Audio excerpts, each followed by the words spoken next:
এই 4টি সালামি সিট পার্বত্য জেলা পরিষদ থেকে দেওয়া হয়েছে। সুবর্ণা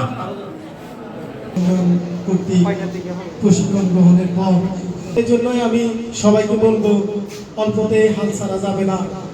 রেমি চাকমা রেডি থাকো। বাইরে থেকে আগত অতিথি ওই দেশের যুব শক্তি।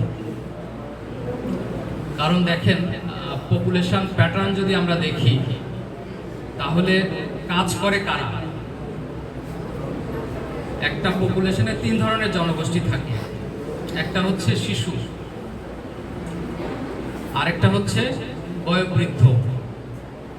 এই 2 শ্রেণী কাজ করতে পারে না। মাঝে থাকে যুব শক্তি।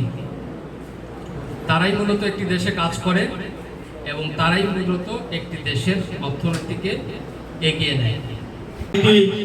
গ্রাফিক ডিজাইন, ফ্রিল্যান্সিং, কৃষি ও উদ্যোক্তা উন্নয়নমূলক প্রশিক্ষণের মাধ্যমে দক্ষ করে গড়ে তুলতে হবে। আমাদের দেশে বিভিন্ন সরকারি বেসরকারি সংস্থা, এনজিও সমন্বয়ে কর্মস্থানমুখী প্রকল্প বাস্তবায়ন করতে হবে। বান্ডেল থাকলে প্রতি সেনমানিতে টাকা বাঁচবে। বিকাশ সেনমানি বান্ডেল কিনে জিতুন প্রতি লেনদেনে।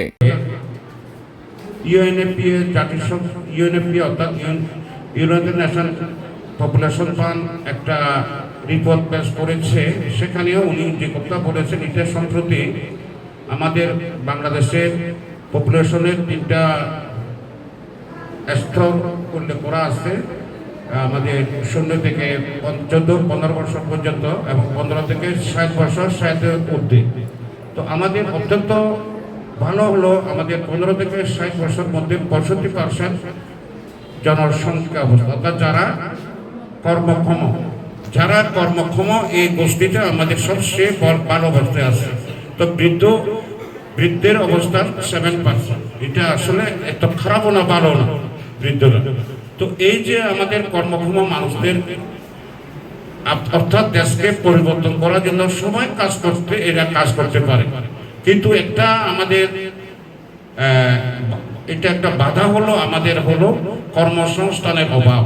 যারা কাজ করতে আগ্রহী, কাজ করতে পারে, তাদের কাজ হয়তো আমরা সেভাবে দিতে পারতেছি না। এটা একটা বড় চ্যালেঞ্জ আমাদের দেশের জন্য।